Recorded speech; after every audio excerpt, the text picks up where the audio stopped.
Hello and welcome to a very special episode.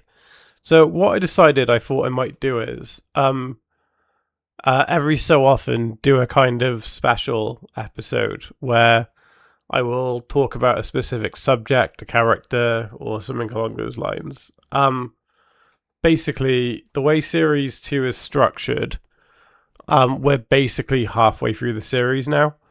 So episode 6 should have come out a couple of days ago. And now that we're at the halfway point, I decided, you know what, let's do a special, let's talk about some stuff. Going forward, I plan to do specials sort of every 10 episodes, because you think the arc's at 10 episodes. So at the end of a series, I'll do a special. Halfway through the series, I'll do a special. The end of the series, I'll do a special, 10 episode special, 10 episode special. But because of the way series 2 is structured, I thought now would be a fun time to do it. So that's kind of the plan. I also hope to get some guests on. Did hope to do something a few weeks ago, but due to sickness on my part, kind of fell through. But yeah, maybe something future down the line. Hoping I can get my friend Luke to come and talk about it, because he's a big Waterloo Road fan as well. But yeah, so that's kind of the play. So I'm going to talk about probably one of the most controversial subjects in all of Waterloo Road, and that's the Scottish era of the show. So for any of you who aren't aware, at the end of Series 7, Waterloo Road moved its production to Scotland. BBC Scotland basically financed and bought the rights to the show in order to do more episodes. So I think originally the show was going to end with Series 7 in Rochdale. Part of me wishes that was the case, but there are some aspects to the Scotland era that I will defend. So kind of apples and oranges on that one. I think initially it may have been a 30 episode contract, which was all of Series 8. And then they did more. They did another 40 episodes, so another 20 episode blocks. And that's kind of that. What's interesting is the fact that all of the cast, or the majority of the cast, move, students and teachers, to Scotland, which it kind of, you have to break a sense of belief a little bit, like suspended belief. Like for instance, when this came out live, my stepdad stopped watching it because he just thought it was stupid, which it kind of was, fair play. But it is what it is. Me and my mum continue to watch it, although we have both sort of agreed that Series 8 and 10 in particular are very weak, like 10 in particular being quite horrible, actually. So Series 7 ends, as we know, the truck comes and it hits. Oh, not the truck. Was it a truck? I literally watched this clip a few weeks ago for a video. Daniel goes to take the photo and Michael yells, "Look out!" and it cuts. And then you find out that Denzel gets killed, as you do, and that Tarek ends up in a wheelchair, which is fair enough, I suppose. And yeah, that's kind of that. That's always baffled me, that cliffhanger, because surely moving to Scotland would be enough of a change that you don't need a little tacked on cliffhanger just to write some characters out. Like, if the actor who played Denzel didn't want to do it, then surely, like, you could just not do it. Like, a lot of the other characters isn't there. Like, M's not going. Like, Finn and... I can't think of his girlfriend's name isn't going. Lauren's not going. Some of the teachers don't. Like, Matt doesn't go. Like, it doesn't need or warrant it. And I mean, if you wanted the Tarek in a wheelchair situation, then maybe episode 1 or 2 could have some kind of accident that leads to it. Like, it just feels very unnecessary to me. And then we get the whole move to Scotland, and this is sort of my biggest issue with it. I'm trying to think of something to compare it to. So I don't know if any of you have seen Stargate or any of the Stargate shows. Well, for the first 8 seasons of Stargate SG-1, there's one major threat, and they're the Goa'uld, who are basically inspired by Egyptian gods who basically enslave half the galaxy. So the humans in SG-1 basically wipe out all of the Goa'uld, and the whole end of Series 8, the last string of episodes in Series 8 are amazing, and you see the downfall of the Goa'uld. I think for a while they thought that was going to be the end of SG-1. But then the show got picked up for 2 more series. So they created a new villain. They had 2 new major cast members, or 3, I suppose, major cast members come in. The main lead leaves because he's got a daughter, he's got other things to do. And the whole tone of the show changes. Like originally it was going to spin off into its own show called Stargate Command. And I think in the opening episode to Series 9, you hear Walter, one of the characters, as they open the Stargate, go, "Welcome to Stargate Command," or something. And that was so far into development that stuff like that seeped in. And I think that it would have done the legacy of the show much better had the Ori arc had been its own kind of thing, its own spin-off.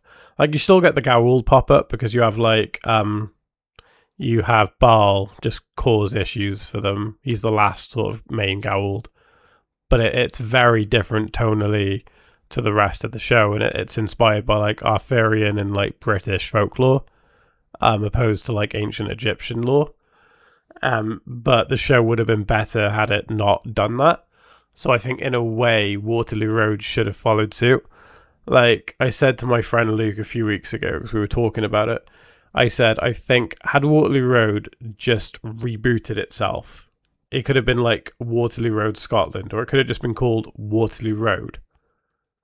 I don't know. You know what I mean? Like, Waterloo Road Scotland could be the subtitle or something. Or it could just be like Waterloo Road, but it's like the same title but different. It's like the Ben 10 reboot. It's just called Ben 10. It's terrible, but it just...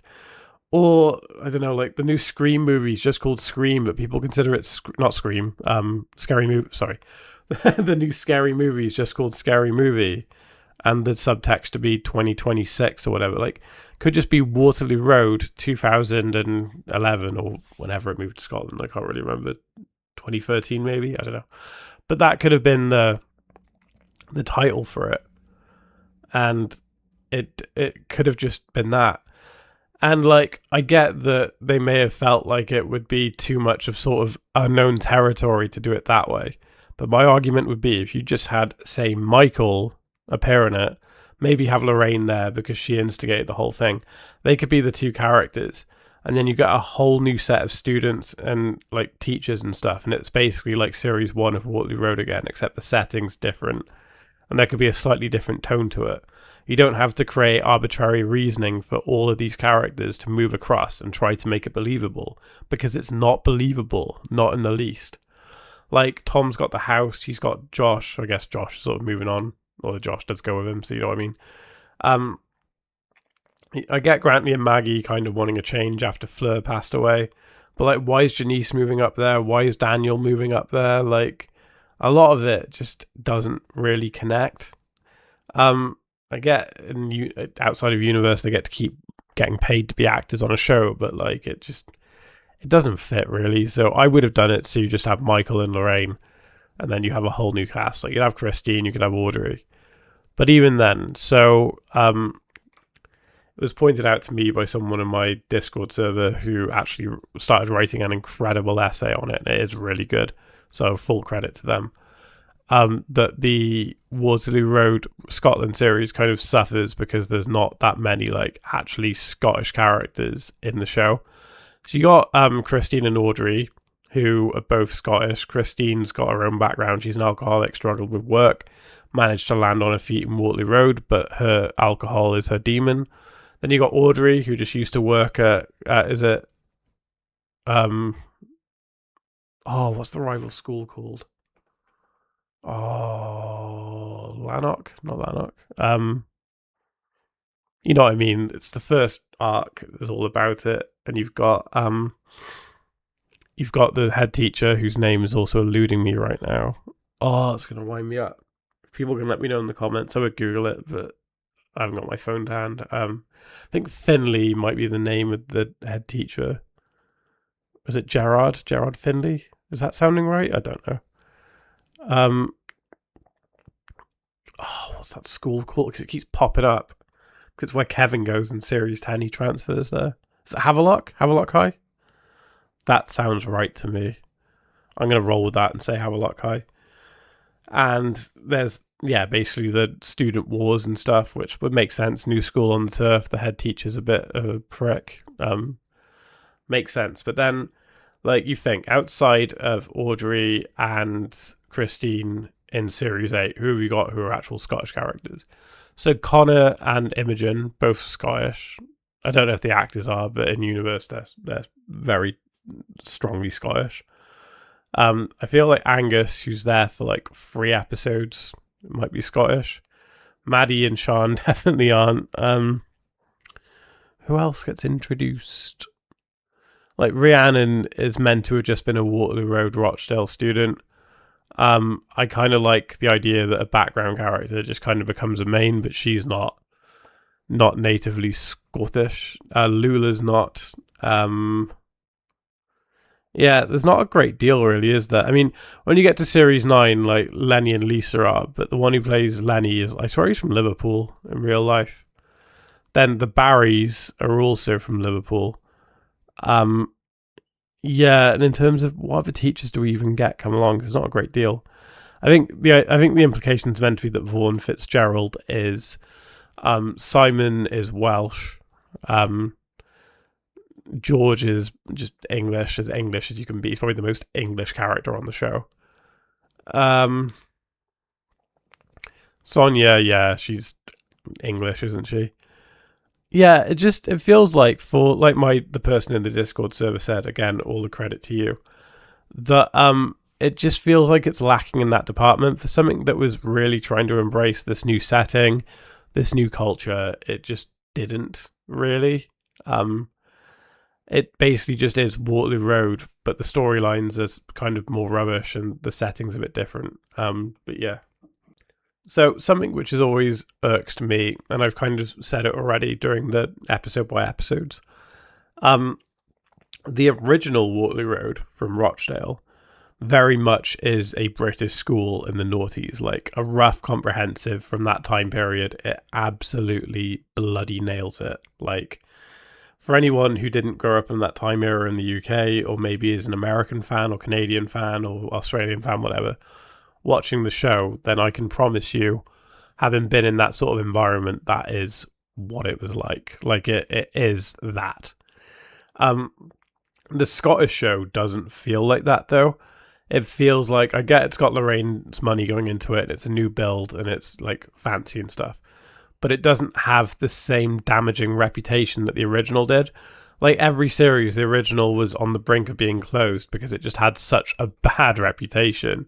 Like, every head teacher struggled. Like, Michael Byrne was the last-ditch effort to keep Waterloo Road alive because he's like the super head. Like, Karen failed it. Rachel and Jack, it was always teetering between, is it going to stay open, is it not? But it's not the same vibe with this one. Like, you think about rough students that go to, like, the Waterloo Road Scotland series. Like, you've got Barry and sort of, like, Darren Hughes and stuff who come from, like, rough backgrounds. But, like, the school doesn't scream threatening in the same way that a school that would house, like, Lewis Seddon, Earl Kelly, or even, like, Kyle Stack and stuff. It just doesn't hit the same way. And it's a way that I think that the reboot suffers as well. Like, it's not just the Scotland series, the reboot does. Like, I get that schools now in general are different to how they were when I was a kid. But, like, Shuey Weaver feels like he would have fit the original run of the show. Like, he feels like the kind of Finn Sharkey, Bolton Smiley kind of kid of this generation. And that's good. That's great. But it doesn't connect up very well with the school setting. It's an academy. It's got money. I get it. But it doesn't feel the same way that the show did back in 2006. Like, it's the noughties. It's never going to be like that again. It was very much of its era. But it makes it that much harder to believe that you have, like, this struggling school when the original show really depicted that struggling school better than, like, anything could that comes afterwards. So I think when you get to Scotland, you feel that kind of disconnect. Even the first episode tries to push that it's the same because you've got what's the name of the is it Jade? You got Jade and her boyfriend. The boyfriend, his name I can't remember, but he's the one who, like, is super controlling and, like, pulls out a knife and stuff. And I think Drew, that's the boyfriend's name. They were trying to have it be like the original show. And I think they tried to have a dynamic opening episode to try and reassure the fans, no, this is still Waterloo Road, don't worry. But it doesn't work in the same way. It feels like how when Capaldi becomes the Doctor in Deep Breath, the whole theme is masks and stuff, and how people are hiding their true selves, but ultimately they are the same. It's like there's that speech at the end which addresses the audience where it basically tells you that Capaldi is the Doctor. Like, he may seem a bit older or a bit different, but it's the same show, same concept, he is the Doctor. And in that sort of sense, it works. But trying to do it with Waterloo Road, it doesn't work. Even having really contrived lines like Tom turn to Michael and say, this is definitely Waterloo Road, or whatever he says. It's so on the nose, and it just doesn't fit. Like, don't get me wrong, there is a lot of the Scotland series that I think really works, but there's that much more that I think doesn't. It's very much like, I think Waterloo Road writers were out of fumes by the time that it got to Scotland, and it shows. So, like, for me, Series 8 doesn't feel that great. Like, the first 10 episodes, which is sort of establishing everything, feels mostly forgettable. But I don't think it helps that during that set of episodes, like, you have Janice leave and they bring Sonia in. That's fine. You have Josh leave. I think it's the first 10 episodes. So there's that. The character dynamics don't feel all that well formed. So it's very jarring. It's like, so you think the original show, you'd have the stages. You'd have like Bolton's lot all hanging out together, and then Finn's lot are the younger ones, and Josh, and they all hang out together. But then, because Scotland in the first 10 episodes, 20 episodes, is really struggling with its own identity, that like you have all these kids of different ages that shouldn't really intermingle but do. It's like all the ones that came from Rochdale are suddenly a group, but it's like, at what point before did you see like Scout and Phoenix hanging out with Josh? Like, it just didn't happen. I mean, you kind of had Josh and Tarek, because like Tarek sort of starts looking out for Josh when the schizophrenia gets bad. So I think that the Josh and Tarek becoming friends, I think there's enough seeds there that it kind of works. But the rest of it feels very off. I mean, I get they're still introducing a lot of the new characters and sort of figuring out their dynamics. Like, by the time you get to the second half of Series 8, and certainly the third half, it's a lot more established. Like, you bring Kevin in, him and Connor become good friends, Connor and Imogen get married, Kevin and Dynasty start dating, so that's kind of the group, and then you have Rhiannon come into it, and that's sort of the one dynamics right there. Like, it does correct itself, but it just takes some time. So, yeah, it's an interesting one. The issue I also find with, like I said, the first 10 episodes of Series 8 are really quite boring. And then you just, across Series 8, you just have the main sort of flake off. Like, you think you have all the original characters from Rochdale come into it. And then by the end of Series 8, who are you left with? You've got Maggie, you've got Grantley, you've got Harley, and I guess sort of Nikki. And that's it, really. Unless I'm missing anyone. But that feels like that's it. And you think that before that, you had, 15 odd of them come? And they're all gone. And I get it was going to happen, but it feels like it happened in such a short trajectory that, like, it just sort of left with some not so great characters. Like, there's some good ones, don't get me wrong. But then, like, a lot of these other characters that aren't so good are sort of carrying a lot of the weight of the show. So, yeah. And then, like, the second half of Series 8, we get introduced to the Barry family.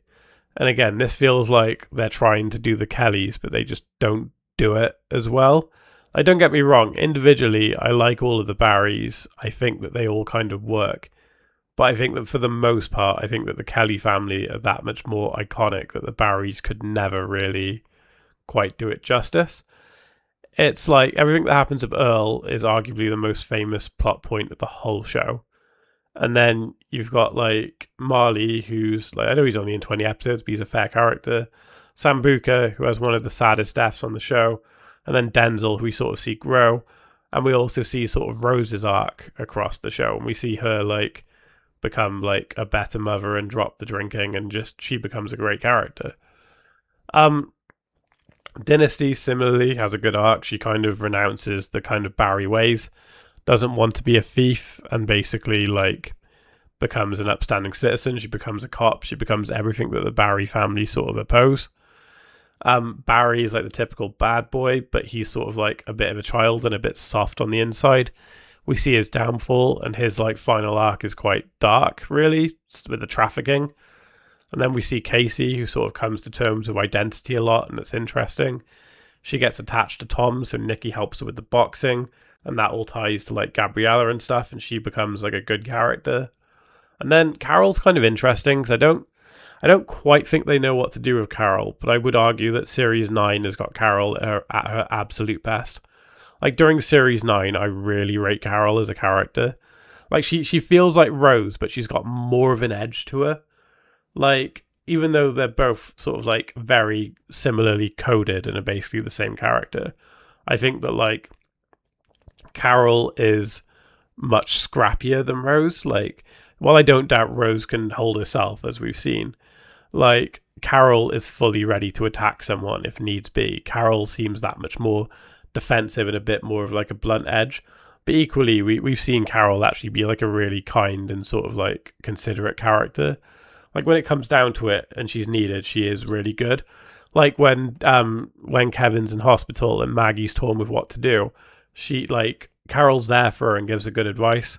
Carol's always there for her family, like the Barrys are family first. But yeah, they just don't hit the same way, and I don't find their opening 10 episodes to be that good. I think the Barrys become much more interesting and better in Series 9. And then like the other half of Series 8, it's like Lorraine's annoyed because the school's losing money, so she tries to make it the academy, the Lorraine Donovan School of Excellence or whatever it is. But the last arc of Series 8 feels so disjointed and really weird.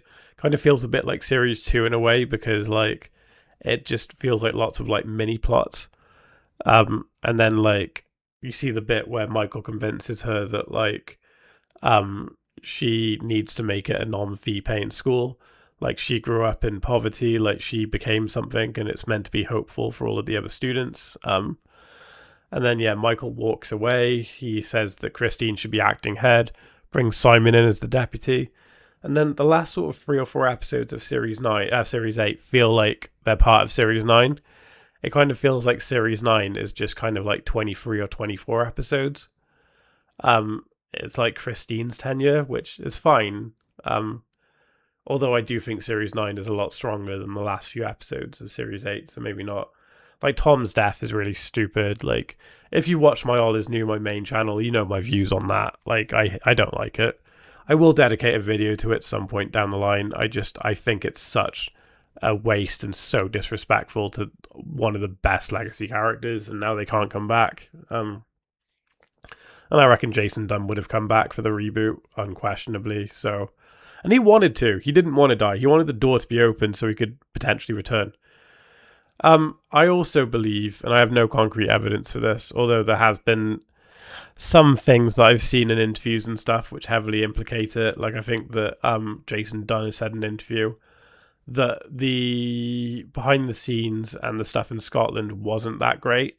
Like I don't think there was anything specifically malicious. I mean, I could be wrong, but I just don't think that a lot of the cast kind of connected with it, and that's why like we see a lot of them go quite early on. Like Michael, Tom, Daniel, Janice, all of them sort of go. Now, I'll just touch briefly on Series 9 because I know I've been saying this for months and months. I really am making a Series 9 video. I've been procrastinating. I've also got other projects. I've got a lot on at the moment. The heat's also not helping because I can't be at my desk for too long. So Series 9, I think, is the last great series of the show.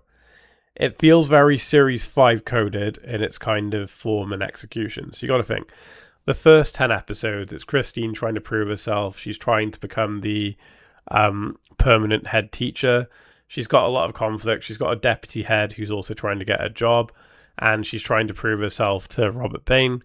She's got a new student teacher who's really rubbish and is causing a load of problems. So, like, Sue and Helen are basically the same, and they're in relationships with the other teacher who's opposing the head, like Max and Simon. Simon's not malicious in the same way Max is, but the coding feels very similar. And then you got to think the back half of Series 9, you have a new student comes in, causes problems, is the main sort of crux of the series, is obsessed with one of the teachers.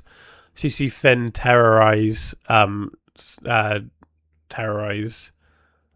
Chris for the whole series. Gabriella terrorizes Hector for the whole series.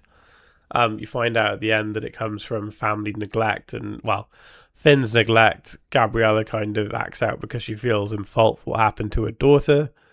The head teachers kind of step down. Rachel decides to move on with Adam. Christine has like a bit of a breakdown, but ultimately like she's needed, so she kind of stays on, but the ends are kind of similar. It feels very similar to me, so it's why, like, when people put Series 9 down, I'm a bit like, how can you put Series 9 down but like Series 5? They're basically the same thing. So yeah, I also think that the episodes of the week in Series 9 are the strongest of the Scotland run. I think just in general, Series 9 is the peak of the Scotland run. I think the characters are all comfortable. I think that the cast has got good chemistry. You have the sad episode where Grantley exits, which is a bit unfortunate, but I think it's done well. You've got Casey's storyline. And I think a lot of what happens, it feels connected. It feels quite serialized. Like we meet Nikki's daughter in the first half of Series 9. You think she's just a one-off, but then she comes back in the second half of Series 9. And it's relevant because it's like part of Nikki and Bex's relationship. You've got like the Brown twins come in, and they sort of establish some new characters like Archie and like Shaznay, and Darren comes into it. Trying to think what else happens. You see sort of like the end of the Barry storyline. We see Connor and Imogen get their happy ending. And like some of the highlights for me, I like the Apprentice episode. That's quite a fun one. I like the World War II episode where Barry and Darren find the mushrooms. I like the ending to the first half where Barry takes the money. I like the Resilience Camp episode where Gabriella basically goes off track. It's all good. I like the plot point where George can't teach Mandarin and it all sort of comes like tumbling down. I would prefer, like, the opening episode, Series 10, has Darren Hughes' mother die and Christine sort of try to be there for Darren. It kind of feels like a bit of an epilogue.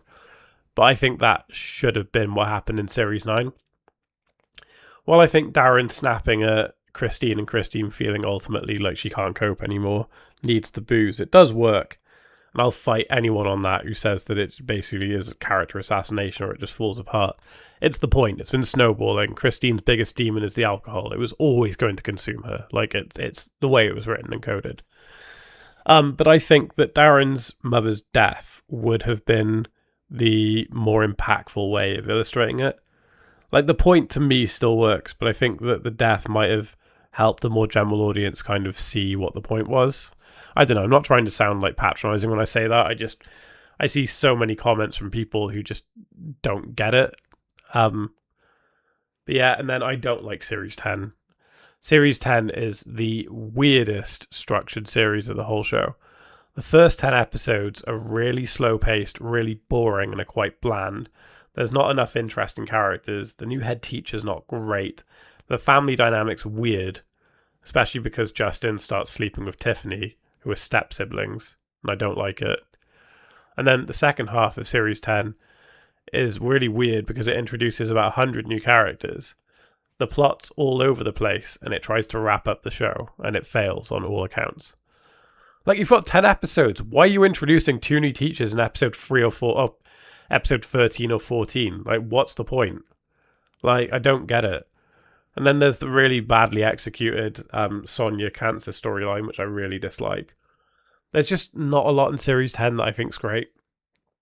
I don't like being negative because I love the show, as you can tell from the podcast, but like, I just, like, ultimately, my guess, understanding XYZ, whatever you want to call it, I think that the Waterloo Road writers were convinced they were getting another series. I think they thought Series 11 was going to be on the cards.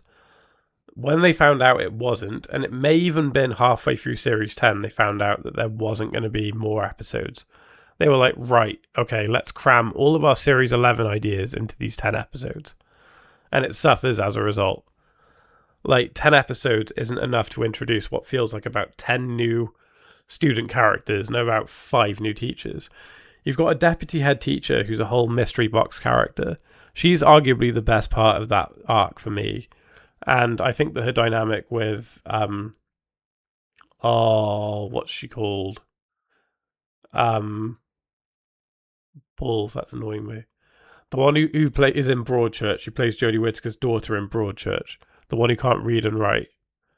The dynamic she has with Laura Aikman from Gavin and Stacey, she has with not Sonia, that's Gavin and Stacey's character, with Lorna Hutchinson. It's because she ends up dating Scott, and I can't think of her name, and that's really upsetting me. Anyway, that's a good plot point and probably the best of the series. The kid who ends up on the bike and then has a breakdown and starts taking drugs, I don't care for. He's kind of a dick. Scott's an arsehole. Bonnie is quite cringy and a bit of a weird idea, really. Quite uncomfortable to watch. Yeah, I don't rate most of Series 10. Like, I like Justin and Leo, even though Leo's a bit of an incel, and I think they could have pushed the whole incel side more. Yeah, I don't think Series 10's great. Series 10's definitely the low point of the show. Series 10, Series 8, Series 6B are definitely the low points of the show to me. 7B is also a bit I don't know, I'm about to say a bit bland, but I guess you get Michael introduced. I don't know, it might be a bit harsh. Yeah, I think it's kind of telling that for the most part, Scotland's not been referenced in the reboot. Because it's like, I feel like in the opening first or second episode of Series 11, Kim says there was a school in Scotland that had the same name, but it's been demolished. So the school's gone, basically. It got saved, and then an episode later, it wasn't saved. It's probably the easiest way to sort of carry on the story, to be honest with you. I'm not against it. It's just a quick throwaway line, isn't it? I thought it would be really interesting if they did have a Scotland character come into it. And I guess you could make the argument if Janice was in the opening few episodes, and she's going to be in Series 18. So I'm going to be really curious to see if there's any mention of it. Like if her and Dante have a bit of a catch up and she was like, oh yeah, finished school, worked in Scotland for a bit, came back. I also thought it'd be really fun and random if you just had a Scotland character appear in the reboot. Because at the moment, the reboot refuses to admit that this show went past Series 3. So having a Scotland character would be such a random and fun way to do it. Yeah, I think that if you just had, I don't know, Christine pop up in the reboot and they kind of wrote an arc around it, I'd be all for it. Like, I just think it would be so wacky and out there. I would be so on board with it. But yeah. I actually thought of a way that you could kind of have a Scotland character in it, sort of, and it work. So I might do a separate video on, or I could do a special about if I wrote Waterloo Road, what I would do. This is only going to be very much grazing the surface. I will go much more in depth if I do a how I wrote a Waterloo Road arc special, which maybe could be the next special. Let me know if that's something that you want to see in the comments. This would be my proposal. Just have a sip of coffee a second.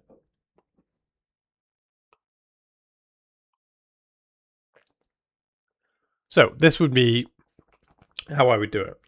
So Stella's gone. I don't know why she's gone. She went to look after her daughter. She's not at Waterloo Road anymore. Anyway, so Serena Michelle is looking for a new head teacher. They want to go in a new direction. So this young man comes in. Let's say he's late 20s. He's got a bit of a Scottish accent, although it could be more English. And I don't know what we would call him. I think of a name off of my. I can come up with a name for this character. Uh, Josh Barnes. I don't know. Just first name came to mind. Josh Barnes. Okay, head teacher Josh Barnes. No, not Barnes. Josh. Robertson. Okay, Josh Robertson. Um, you'll see why in a second. Josh Robertson is the new head teacher. He's in his late 20s. He's been a teacher for a while. He's not been a deputy, or he was a deputy for a year. This is his first gig in the big chair. He comes in episode 1. There's some kind of catastrophe. He can't deal with it very well. It takes the deputies to sort of step in and say, right, this is what's happening, and he just sort of goes along with it. And then for the next sort of 2 episodes, he tries to get more stuck in. Episode 2, he makes a bad call and it causes an issue. Episode 3, he's questioning his own ability, but you know what? He's the head teacher. The deputies are gone for the day. He really tries to get involved. He makes a slightly better call, but it still causes some kind of major issue. Then episode 4 is the big catalyst episode of the series, like usual. I'd say a character dies. I don't know why yet, but a character dies. At this point, he calls Serena Michelle, and he's like, look, thank you, sorry, this isn't for me, I can't do it. And she's like, yes, you can. And she says, look, before you make a decision, there's somebody who wants to talk to you. I really think you should go speak to them. He's like, who? And Serena Michelle's like, oh, he's in your office, do you want to go through? And then at the end of episode 4, you walk in, and then you hear a thick Scottish accent say, you're trying your hardest, everyone takes a while, you got to stick to it. At which point, you see it on his face. You don't see who the character is yet. You just see on Josh's face. It kind of drop. And he goes, Dad, I'm trying. I can't do it. I'm not you. I'm not the superhead. And then it cuts to the character and you see Michael sat in the chair and he says, I wasn't a superhead for a while. All it took was a good book or whatever. And you have some spiel from Michael. And then you basically have Michael be like, look, I'm going to help you. I'm going to mentor you. I'm not letting you do this.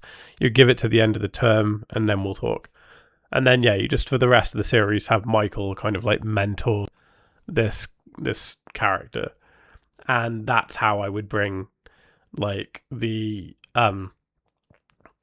an old Scottish legacy character in. I mean, I know he's kind of Rochdale as well, but that's kind of my takeaway on it.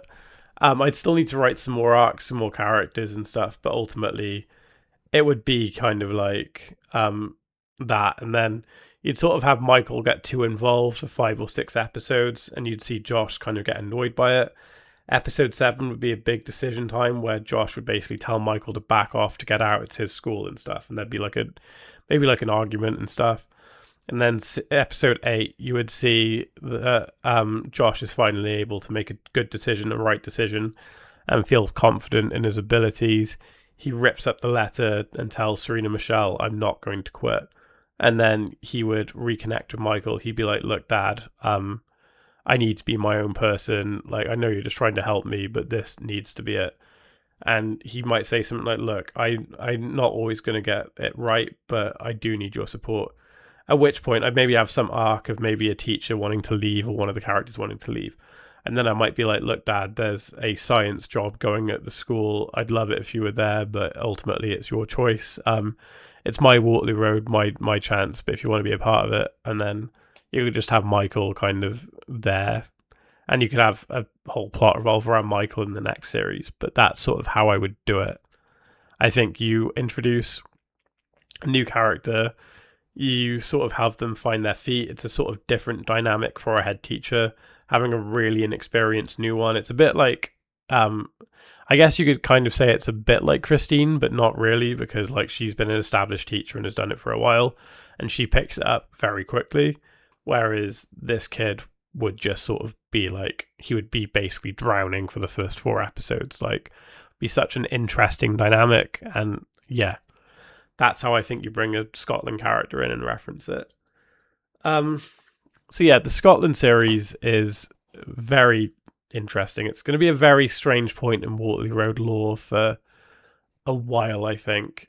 While not necessarily the best, I don't think it's as bad as people make out.